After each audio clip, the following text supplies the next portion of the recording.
Good afternoon, everyone. Welcome to today's Transportation and Environment Committee work session. Today on the agenda are the capital improvement budget for storm drains, stormwater management, recycling, and resource management. Obviously, these are very important items, and I'm looking forward very much to discussing them in detail. Councilmember Glass, any opening remarks? If not, and Councilmember Reamer's not with us today, so I'll pass it to Mr. Levchenko to take us through the packet. Welcome to all our guests.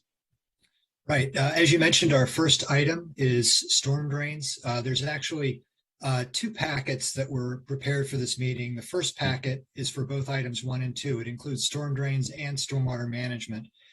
And that's intentional because of the obviously strong connection between those two CIPs. And we also have DOT and DEP here to be here as resources for both of those items and to speak to them.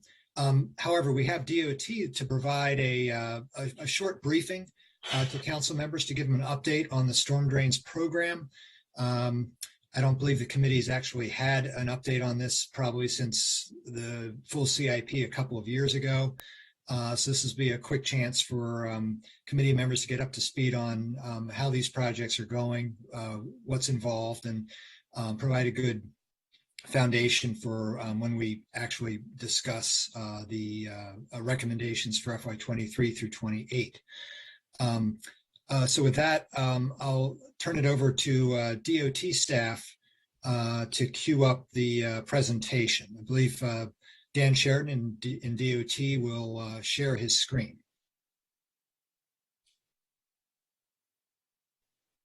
Thank you. I'm going to turn it over to Dan and let Dan walk us all through the presentation that they prepared.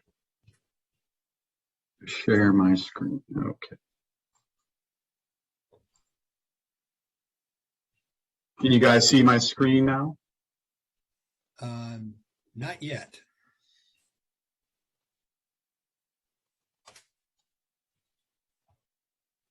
How about now? That's good. There it is, Dan. Thank you.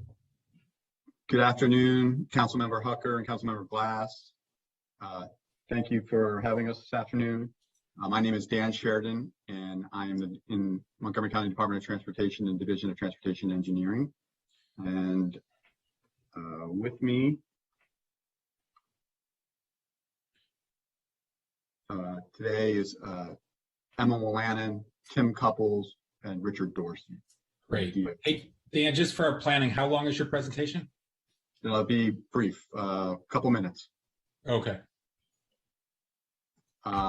This in the budget items that we're going over today are 4 CIPs: storm drain general facility planning, outfall repairs, and storm drain culvert. This is what DOT uses to address localized drainage problems and outfalls and culvert repairs. Just this next slide is we have a drainage assistance request team that handles calls from residents regarding to all things drainage. And this diagram on the bottom shows how we're increasing our calls from residents, and it's related to an increase in intensity of storms. And as you see, as we get these big storms, and a couple are noted here in red, we get spikes in drainage assistance. So anecdotally, we're seeing more intense storms over time. Now I'm just going to go through a couple of projects that we completed over the past 2 years, highlighting some of the type of things we do. On the left here, we had a drainage issue coming in a local area, and we've added a storm drain inlet, and back here is a biofiltration. So we're addressing both quantity and quality. Here's another one where we had an inlet that was too small, seeing localized flooding. We increased the inlet on a county street. This one here, we're having stream bank erosion coming from more intense runoff, and a repair to prevent damage to private property. It's another one is a common one we get where we have water, in this case, probably from the sump pump, just constantly crossing the sidewalk, and can be a freeze thaw issue in the winter, we installed an infiltration trench, which is a water quality measure, and took care of that issue. Mhm. Another local street, Lawrence Avenue, where adding an inlet was able to prevent street flooding. Sorry, where's the inlet? So these are opposite sides of the street. So Right. initially there was only one inlet. So now we have an inlet on the opposite side of the street. The pipe under to that one. Okay, the after doesn't show both of them. I got it. Okay. Yeah. This is a Whisperwood is a good example of an outfall repair. Here we have just a 15-inch storm drain that let off passing runoff from it, which is a relatively small one. Yeah. It had a concrete splash block, which was pretty typical in the 70s to slow the water down. And then once it got to the end of the splash block, it had erosion. We replaced the end wall, put in a plunge pool, and this you can see the water how fast it comes out of that like a fire hose. And the next slide is the same project. This in-size channel was over 6 feet over my head in some instances, and then the repair took a series of step pulls down to the Cabin John branch. Here's another example of an outfall repair, again extremely in size, coming out of a relatively small storm drain pipe with the end wall gone or the splash gone. So again, a series of step pulls to handle the runoff in a more environmentally friendly way. Glen Road had an outfall repair. This was again, not too big of a pipe, 15-inch, maybe 18-inch, and then with a concrete splash block, but it dropped again 6-10 feet down, caused all this erosion, and Watts branch is right there. So repaired the end wall, put a plunge pool and a series of step pools leading down to the creek to address that outfall repair. Okay. Another one of our CIPs is handled mostly by Division of Highway Services. We call it storm drain culvert replacement. This is mostly used to adjust emergencies. We have a lot of corrugated metal pipe out there in the county infrastructure that is coming to the end of its useful lifespan. And when those fail, Highway Services goes out, and their typical repair is between $15,000 to $700,000. They do have a backlog of work, and this slide shows all the work they accomplished in FY 2021 and FY 22 as well, with some of these to be completed here in the next couple months. Here's an example of a culvert replacement. In the left, this is a 66-inch corrugated metal pipe that is completely deformed because the bottom is gone. So the pipe collapses on itself, creating this, what was a round pipe is now a squash pipe, and big sinkholes are occurring above. This is the repair on the 3 slides on the right. You can see how close the excavation is to this existing house. This ladder is, the excavation is quite deep. I believe it was 15 feet deep to the top of the pipe. So again, when they fail, there's usually, an immediate action that needs to be taken. Right. And then this is last set of slides is a storm drain pipe. It's hard to see right here, but it's another corrugated metal pipe that's lost its bottom. It squashes. The road above it starts to, you see sinkholes. The whole inlet was also made out of brick. You can see the bricks all lying around. Here's the inlet and the pipe where the pipe was supposed to be during the start of the repair. And then here it is, a much bigger reinforced concrete inlet with a pipe across the street connecting to an additional inlet. We have no proposed standalone projects within the FY23 budget. And, as mentioned earlier, the Highway Services response to the culvert replacement is mostly on an emergency basis. Why are there no standalone projects? Well, those would be ones that are greater than $500,000, right? And they would have to go compete, and we just didn't have any at this time. You didn't propose any? Correct. Can you go back to example 2? I don't think your slides are numbered, but in the first example, you mentioned that your approach deals with the quantity and quality. In example 2, you're just coming up with a solution that mitigates the flooding, but doesn't increase the quality. Why not have any approach that deals with the quality as well? Well, sometimes there can be a space constraint, or there could be an issue with other utilities and things like that. So I'm not sure of the specifics of this one, but there are all those things are weighed when coming up with a solution. And our source of funding over the previous years was a loan from MDE, and so that to get reimbursement, that required a water quality measure. They wouldn't just reimburse us for inlets and pipes. Right. Okay. So do you know which percentage of your improvements just deal with quality and not with water quality?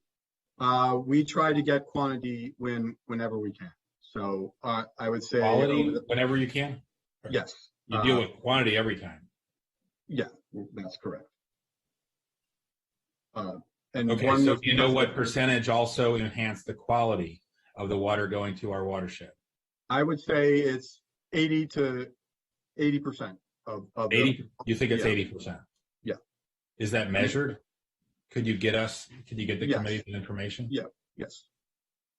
I hope there's a lot more like example 1 and not like example 2. They are. You keep a spreadsheet of these, presumably. Correct. I can get you that information. Thanks.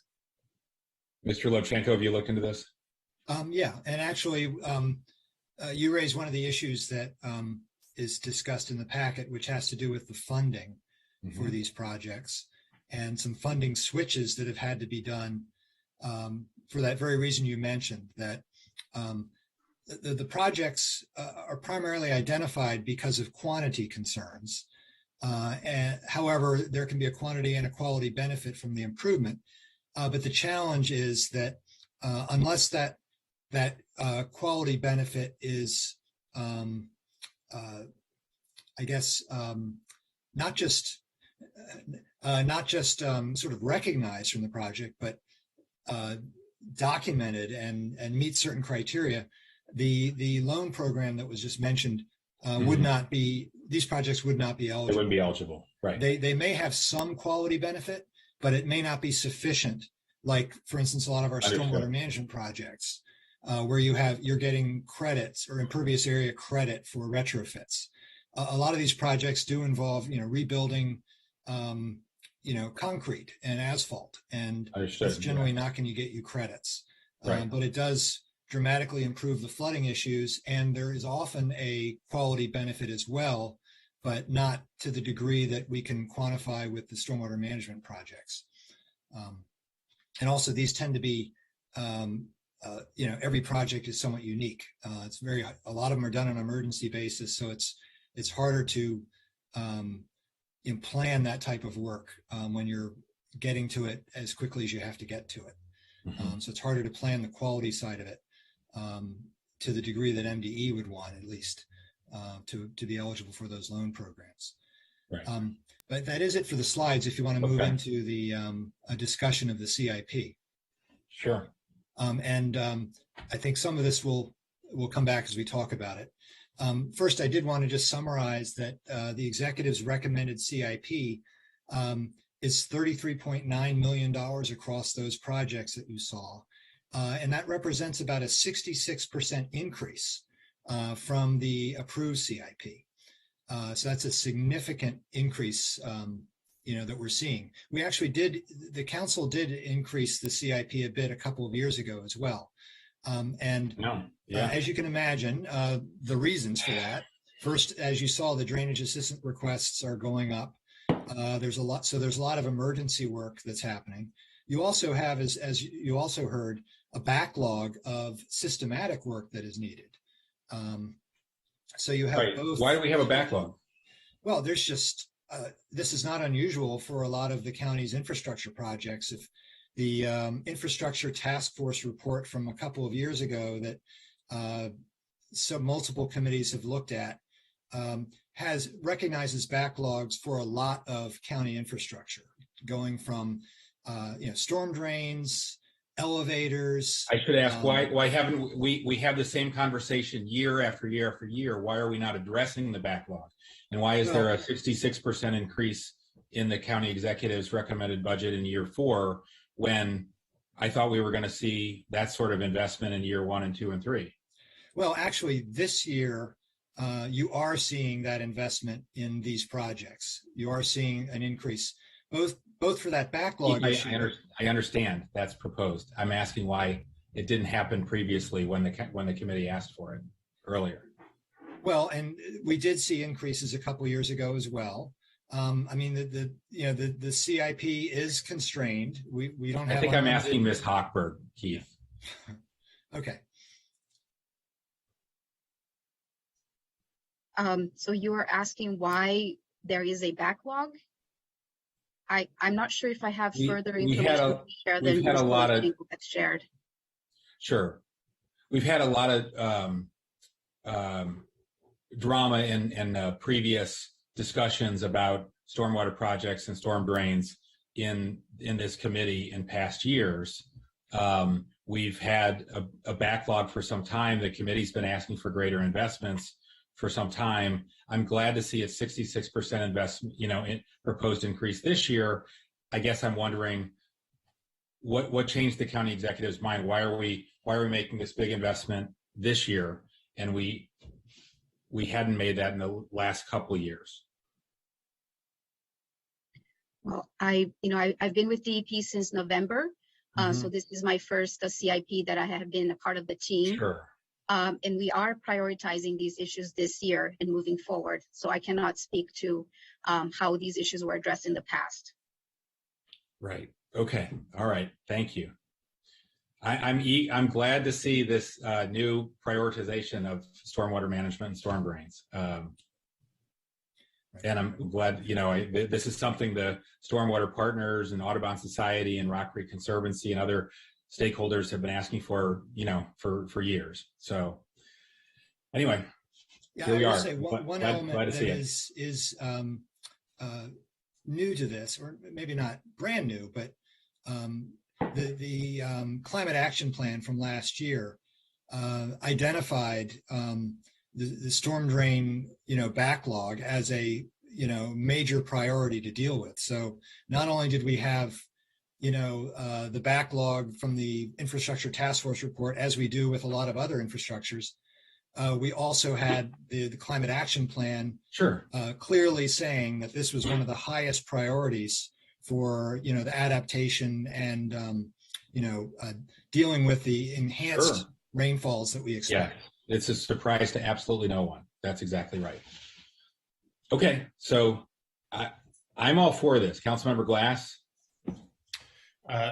So good afternoon, everybody. So I appreciate the presentation and echo the chair's sentiment that this is not a surprise to any of us. Every bit of research done at every level shows that we're getting more rain. But I think one of the most what's the word I'm looking for? It's not juxtaposition, but one of the most enlightening photographs on the slide. I don't know if we can pull the slide up, or I'll just describe it. It was having one of the drains with a new large home built right behind it, right? And so it is not only, you're laughing, it is not only the increased rainfall, but it is the decreased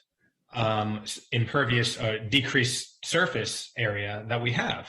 Right, pervious surface area that we have, and the combination thereof is creating this situation. I see in the packet, I guess there's a list of the projects that have been done over whatever that time period is. I would very much like, as a follow-up to this conversation, if we could put that into a map that we can help visualize where some of these problems are. Because we know that it's certainly a regional problem and it's county-wide, but just to get that visual sense of where these most recent projects are, so that presumption there being those are some of the trouble spots, and we'll be focusing more resources on that. That would be helpful.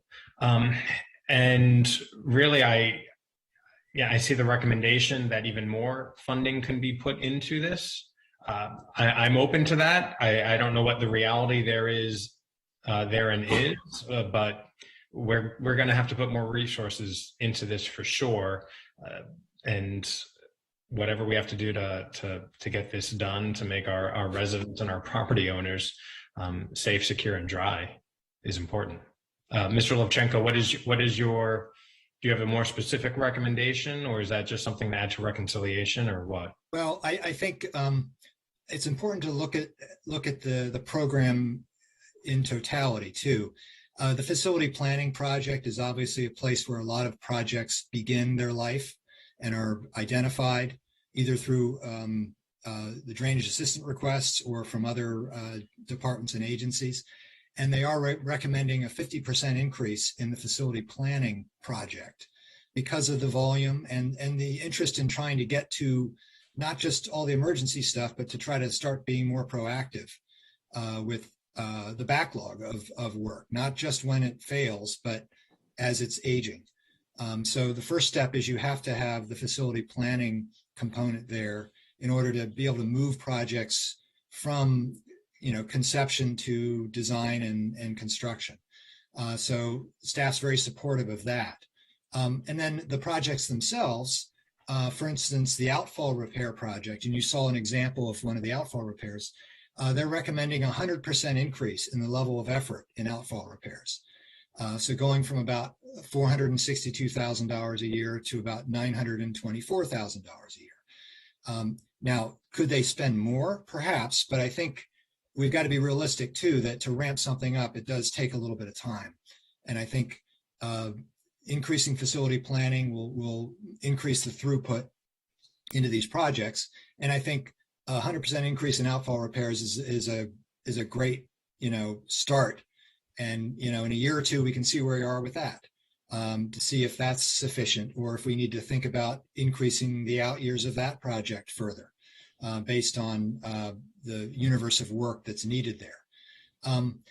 Similarly, with storm drain culvert replacement, they actually have some specific work that they've identified as needing to be done in FY23. So you see a big bump in that project in FY23. And we did increase the level of effort of that a couple of years ago significantly. They're not recommending an increase in the level of effort in the out years yet, but we do have that big bump in 23. And what I've suggested in that project is we may want to consider an increase in the level of effort beyond FY23 for that project.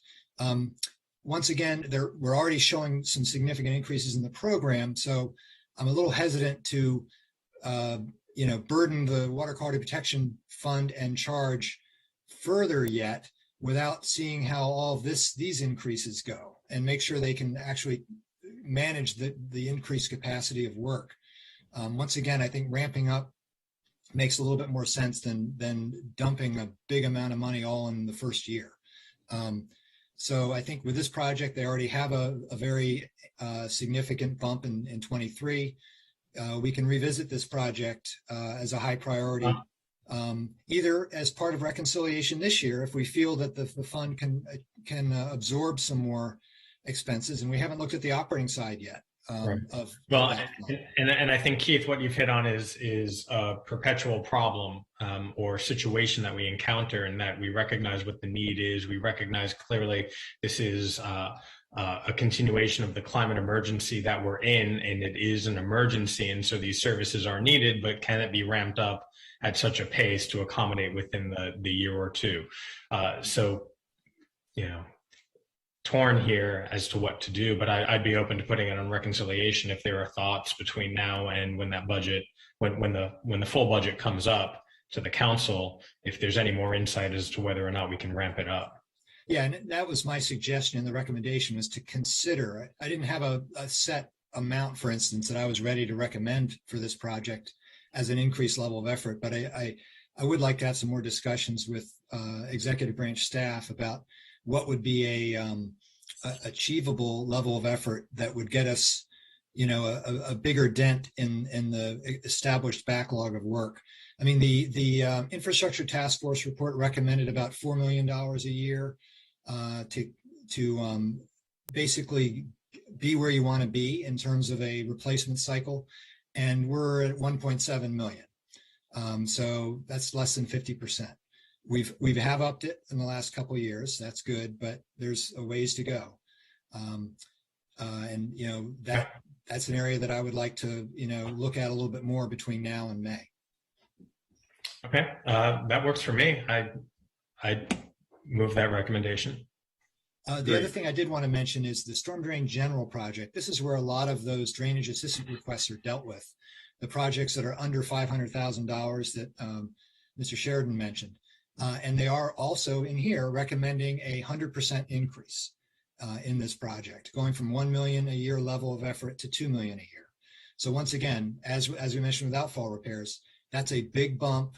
They've got a corresponding increase in facility planning, but I think that's a lot to bite off, and let's see how that goes. Make sure that work can be done and is something that can be managed over the next year at that level, and see where the issues go, if they're able to keep up with the work, or if we have to reconsider funding for this in future years. But once again, they're recommending a big increase in it, and staff is comfortable with that based on what we're seeing or have seen over the last couple of years. Okay, well, if I just officially moved that we'll take this up as we go through this process, right, Mr. Chair? Yes, I'm fully supportive. If you've been digging a hole for years, it's hard to get out of it in 1 year. We're going to run into, I predict, contractor availability and increased cost per project and other issues like this that I really wish we could have dealt with this in year 2, but here we are in year 4. I know this is different than other years, and I'm glad that the executive has is now prioritizing this.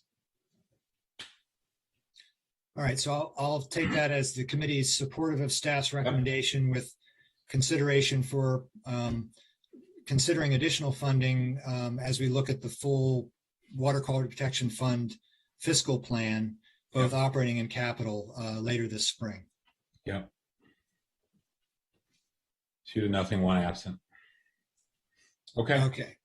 So that's it for storm drains then. Right. The next portion of this packet and the second item on the agenda has to do with stormwater management. And we have a host of DEP staff here to speak to that. And once again, as with the DOT portion of this, I think it would be helpful to get a short presentation from DEP to sort of set the groundwork for how this CIP was put together and the major elements that it's intended to address. I'll turn it over to Ms. Hochberg to start this off and introduce the staff. Thank you, Mr. Levchenko, and thank you to the committee for this opportunity to review our stormwater budget. We believe this budget is adequate to meet the county's new MS4 permit. We have continued to make progress in managing stormwater runoff prior to receiving the new permit last November, and we've modified our contracting strategy to meet our needs in a more efficient manner. This budget request is consistent with the revised contracting strategy, and Frank Dawson will provide more details in his presentation.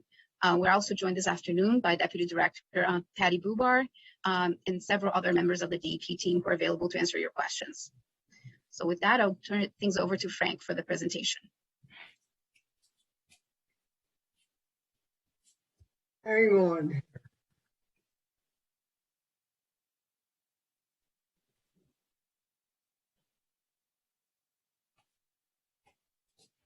All right, can you all see that? Yes. How long is your presentation, Frank? So, Tom, mine's about 15 minutes. I will try to economize that as I move through. Okay. Is that okay? Sure, yeah. All right. So, this cover slide is a picture of Donnie Brook stream restoration, and the stream restoration has been a topic that's been pretty popular lately. This picture was taken in 2021, and this project was constructed in 2015. And we're very proud of this project, as we are with many others. So I'm going to move through. So as Adriana said, we got our new permit in November, and there's a number of other departments that help us implement this, DGS, DPS, DOT, and MCPS. The new permit has new data reporting and geodatabase requirements, which are significant, a new restoration goal, which I will spend quite a bit of time on. There's new requirements for inspection and maintenance of the conveyance of stormwater, which DOT just talked about, and a salt management plan.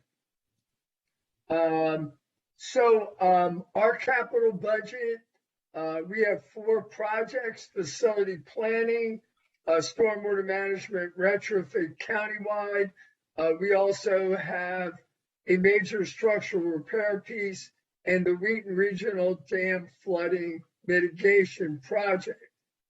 You can see on here the work that DOT just talked about. And also please note that Parks in their budget has $8.8 million worth of work to do stream restoration and outfall restoration for our new permit, which builds on our existing partnership. Under the new MS4 permit, we have a restoration goal of 1,800 acres. The first line here shows you the permit restoration milestones. The second line shows you what we estimate to be our progress.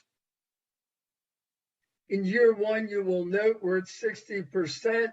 That's because we have a number of projects that carried over from the previous permit, and we've done extensive work since 2019. You can see the list, the traditional list of project types that we've implemented.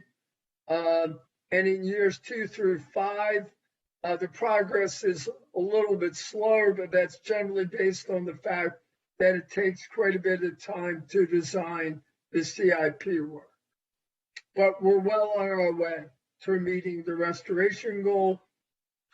As Adriana said, we have a new contracting approach that has 3 prongs. And for each of those contracting approaches, overall, we're trying to secure 500 acres of treated credits. We have suitability maps and demographic index maps to target this work. We're also ensuring that we're going to continue to do low impact development work despite the high cost. We've capped the percentage of work for stream restoration to ensure we're continuing to make an adequate investment in upland treatment. The DEP selected design build projects are projects that DEP will be selecting, some of them from previously suspended work, which we've talked about before. Most of this work will focus on stormwater pond retrofits and low impact development like green streets. We're in the process of selecting 7 to 15 projects. The second prong is a pay for performance. We used this approach under the previous permit. We found that we got projects done in a shorter time period and lower cost. There is significant risk is transferred to the contractor. We only pay them at the end. And the focus of this work will be on stream restoration, pond retrofits, and low impact development. The last prong, as I said earlier, is we're extending our partnership with Parks to select, design, and build stream restoration, and outfall restoration. The outfall restoration projects are not dissimilar to what Dan Sheridan talked about earlier. There's a list of those projects listed here. We are just finalizing our MOU with Parks. And then I have a series of slides which I will move through that give you a good idea of the types of work we do. This is the Falls Ridge Stormwater Pod Retrofit, which is complemented or complements the Falls Ridge Stream Restoration Project.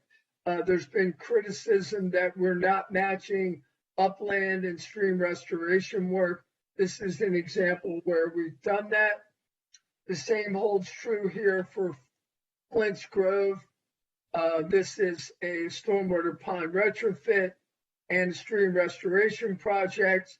You'll also note that there's been quite a bit of criticism about the removal of trees from our project. And in this example, I feel like we did a really good job of minimizing those impacts. Next, I'm just going to show you a series of stormwater pond retrofits from around the county. This is Kemp Mill. This is Quail Valley. This is a bioretention facility that was part of our comprehensive Freewood watershed restoration work.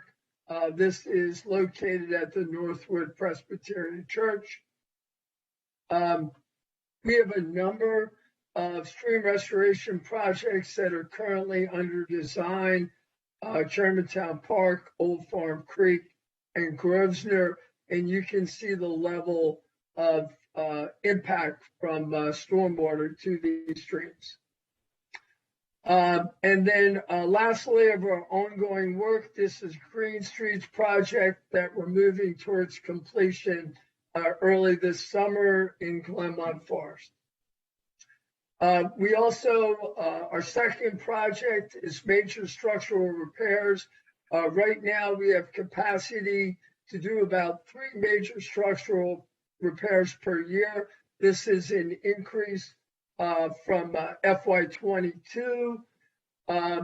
We have a backlog, and if we were to eliminate that backlog over the next 6 years, you would need to add 7 projects per year, roughly about another $5 million. And as with the DOT assets, as the projects age and climate change impacts from major storms increases, there'll be a need for more work. And these slides show you the type of damage that occurs over time to our facility. Just as a note, in the operating budget, we are responsible for inspecting and maintaining over 11,000 stormwater management BMPs, and you'll see that in the upcoming operating budget. And then thirdly, we have the Wheaton Branch Flood Mitigation Project. This project is designed to reduce the repetitive flooding of 5 homes and 6 additional residential properties and roadways. We're coordinating this project with DOT, and the Dennis Avenue Bridge project. And then lastly, we have our CIP facility planning, where we're required to develop total maximum daily load or diet plans for trash, bacteria, PCBs, nutrients, and sediment.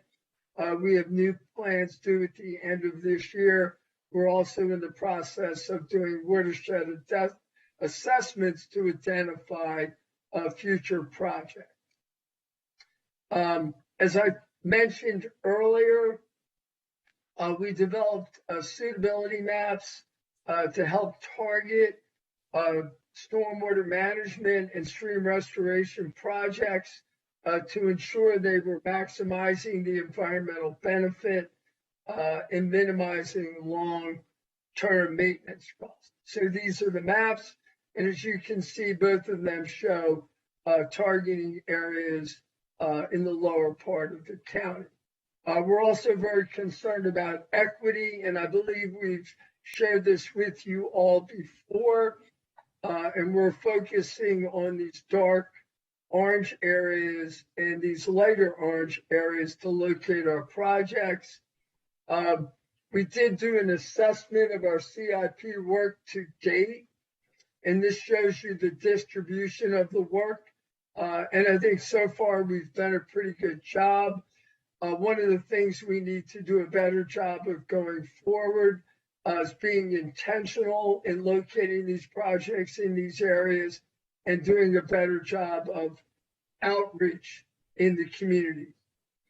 I'm going to close on an important topic that I'm sure that you all have heard about is why are we doing stream restoration?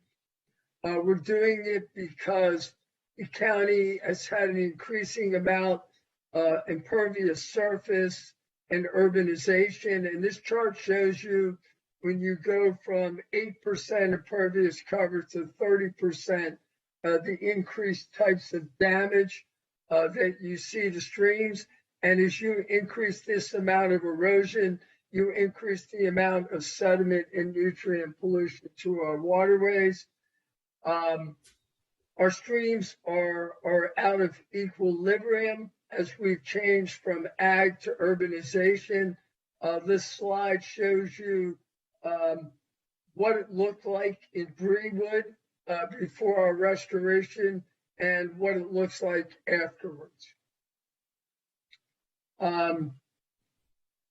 Stream restoration is important for environmental reasons. It's also important to protect private property and our infrastructure. Stream restoration helps us stop the bleeding. Stream restoration, as I said earlier, needs to be married with upland stormwater practices that help slow down, infiltrate, and treat stormwater. It is very challenging in a lot of these highly urbanized areas to find enough space for new stormwater facilities. And just a couple more shots. This is the Hollywood Stream Restoration Project. This is another shot of Donnie Brook, which gives you an opportunity to see the type of impact that stream erosion can have to private properties. And lastly, this is a shot of the Woodlawn Stream Restoration Project. So it didn't quite take 15 minutes. And I know that's a lot of material, and love the opportunity for my team. I'm joined by Amy Stevens, Pam Parker, Sayan O, and Patty Buba. So hopefully that wasn't too fast. Oh, no, it was great, Frank. Thanks for all your good work. And your team, Amy and Patty. It's great to see you back here. Councilmember Glass, any questions from you? Yeah, Mr. Dawson, thank you for the presentation. As you were thumbing through, I was going to hop in once or twice, but wanted you to be able to go through it. There was one slide that you had about, I think it was 4 homes in Wheaton that's on the floodplain, right? And there was $4 million or so, if I saw the slide. Can you go back to that or elaborate a little bit about that situation? So the project was designed to address repetitive flooding of 5 homes and 6 additional residential properties and roadways. And you are correct, the cost of the project was $4.2 million. This predates me, but I know there was an effort made to try to purchase these homes instead of doing this project, and the homeowners rejected that option, and we ended up pursuing this alternative. Well, you read my mind, and I'm curious as to when those conversations took place, because if we're spending for more than $4 million on you said 5 residences? Yeah, there's really about 11 properties that are impacted, as well as the roadways. But Patty, I'm trying to remember if you were here during that discussion about acquisition. It predated me.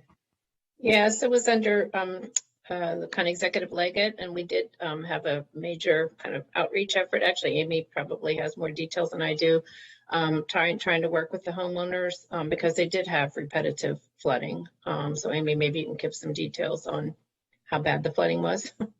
Yeah, well, go ahead, Amy. But I'm not so much interested at the point in time of the remediation, right? Because the decision was made. And so if it was repeat flooding, I'm going to assume, is it going to be repeated again? Or is that what this $4+ million mitigation is hoping to stem? So this project is designed to make sure that does not transpire in the future. Okay. I mean, I think we're going to witness these types of situations more frequently, right? And the conversation on the previous agenda item and this agenda item, they're all inextricably tied. And we want to make sure that our communities remain dry. Clearly, I was not on the council at the time, but it strikes me as odd that we recognize that this situation was a problem and had a solution, but then ended up moving forward anyway, right? Spending $4+ million. And so we just have to be mindful of this, and not much more to say about it right now, but I think it was worth this conversation because, again, I wasn't on the council when this decision was made. So my eyes are wide open as we move forward, but hopefully this entire CIP conversation and other conversations that we'll have even in the operating budget will help stem future, what I'd even say zero-sum conversations moving forward. So one thing to add, Councilmember Glass, and you saw in one of the pictures, there's flooding and there's flooding. This was severe flooding, several feet above the road. So I saw that car submerged in that graphic. Yeah. So this we're not seeing this particularly often right now. As you're saying, who knows with the trends over the next 20 years. But at least for now, this was a very unusual project. And as you heard, just from a practical standpoint and an operational, it would have been an easier project to deal with if the land was purchased, and then you could manage the land in such a way that the flooding was controlled more naturally and didn't affect other properties. Because that was not an option, since we didn't have willing sellers. They had to look at a more of an engineering solution, including the Dennis Avenue Bridge project, which is downstream, that also affects this. And so you have, now you're going to get other benefits from this as well, but you have 2 projects that are intended to solve this, severe flooding issue. And, we don't know if this is going to replicate or how often it will replicate elsewhere. Yeah. So if I could just offer that the challenge with flooding, Councilman Glass, is over time is how do you come up with viable solutions that are acceptable by the community? So in this case, financially, I think the prudent approach was to buy the properties, but we ended up with a more engineering solution, which was more acceptable by the community. So there aren't necessarily easy solutions to flooding and lot-to-lot drainage in these highly urbanized communities. Point taken.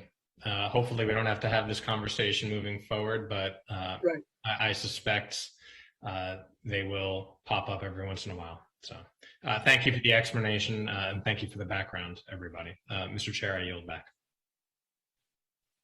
Okay, great. I think Do you want me to sort of summarize the stormwater CIP so that, like I did with storm drains, so you get a sense of what's happening in each project in terms of cost trends? I think that would be helpful to sort of close the loop on what you've just heard. Yeah, I mean, if you can do it quickly, I think we're good on this overall. We have agreement. Yeah, I just want to summarize that we're not seeing a big increase in the stormwater management CIP from last year or the year before, and that's primarily because we already knew for the most part what the MS4 permit would require. There were some changes to it, but last year we basically right-sized the CIP to get to this. So we're not seeing big increases here, and we also did substantially increase the structural repair project last year to help with some of the backlog you heard about. And so that work is ongoing. Once again, that's a project where you could, spend more to reduce that backlog faster, similar to the what you saw in the storm drain project. But once again, resources are limited, and we do have to prioritize within our water quality protection fund dollars. But I did want to sort of provide that quick summary that it's while we've had a lot of change over the last couple of years. We got the new permit, we have the new contracting methods. There was a lot of debate over the last 5 years about how best to contract this work. The prior council had a major debate about that under the prior administration. Councilmember Hucker was here for that. So now we have a couple different contract approaches that DEP is using, but generally speaking, we're seeing a little bit more in-house work being done rather than having sort of a full design, build, maintain approach, which had been talked about some years ago. So I think you're seeing a little more nimble approach, but it does mean you're going to see projects going down different contractual paths. You also do see a more permanent approach with park and planning, where they're going to be doing a round of work. They did an initial round of work already over the last couple of years, and they're going to be, under this recommended budget, getting more stream restoration work to do on their property that will contribute to our MS4 permit goals. So that's a positive development in that relationship to provide one more tool to reach our permit. But I would just want to say that what we're seeing is more of an evolution here, not a substantial transformational budget here. We're seeing evolution to accomplish what we knew we were going to have to do pretty much over from the draft permit from over the past year. And then the Wheaton project, as I said, that's a unique project. It's been in the CIP for 4 or 5 years now.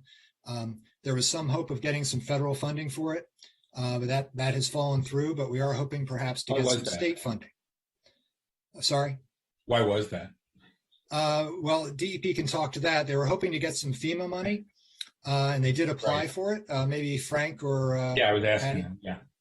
So FEMA changed some of their requirements, and we fundamentally had a difficult time meeting the benefit cost.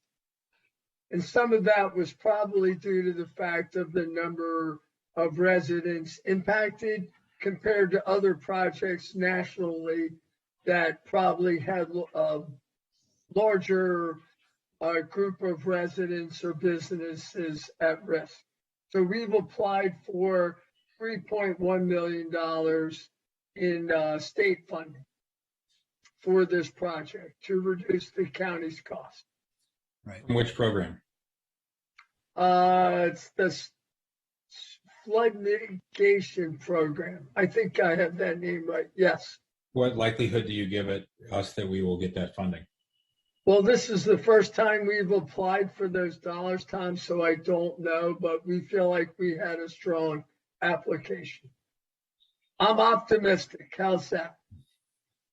And we're not reflecting that state aid right now in the CIP. So if we do get it, it's a positive. But if we don't get it, we have not built our fiscal plan around it yet. So that'll be a positive if we do get it. What's been the engagement of our state legislators? We have not engaged them. Has the county executive spoken to Secretary Grumbles? No, not as far as I know. Okay. Okay, that's all helpful. All right, so I'll assume the committee sounds supportive of the recommended CIP for stormwater management at this time. Once again, as with the storm drains, we have to look at the full array of operating and CIP costs as part of the operating budget and CIP reconciliation in May. So when we look at the operating budget, that will factor in the capital work that we've been talking about, and we'll look at the water quality protection charge that would be required in order to accomplish that. And the council can decide whether it feels that's too high or whether it could go higher to fund some additional work. So we can have that discussion later this spring. But with that, I think we've concluded our work on the stormwater management CIP for now. Agreed. Okay. All right, next up, the third item on the agenda is the recycling and resource management CIP, right. Formerly known as the solid waste CIP. And this is fully funded with solid waste disposal fund dollars, either bonds or current revenue out of that fund. So it does not impact the broader spending affordability issues of geo bonds. And actually, I should have said with stormwater management and storm drains, same thing. Those are funded out of the water quality protection fund, as we talked about. So the items we've been talking about today they don't directly compete for scarce geo bonds, but obviously they have to compete for the bonds within their funds, or the available dollars within their funds. With the recycling resource management CIP, we have 3 projects that are ongoing. The full upgrade of the existing recycling center complex, which we talked about a lot last year when it was added to the CIP. We also have the ongoing Goody landfill remediation project, and we have the transfer station fire detection and suppression system project. So these are all ongoing projects. And at this time, the recommendation from the executive is to continue them basically as they are. There's no assumed increases in the total project costs for these. Now, they're in different stages of work, and with projects that have bids to be determined, we don't know. The market is a bit unusual right now, so we don't necessarily know what may happen going forward. But at this time, they're not assuming any significant changes in scope, cost, or timing for these projects, or no change in cost. And staff is comfortable with the 3 projects as they are. We do have some RRM staff here to speak to the status of these specific projects going forward if the committee is interested. We don't have a prepared presentation, so this is really just up to council members if they have any particular questions. I mean, we just had a presentation on this topic very recently. I bet we both feel pretty familiar with it. Mm-hmm. I'm personally, comfortable with the recommendation. Same here. All right.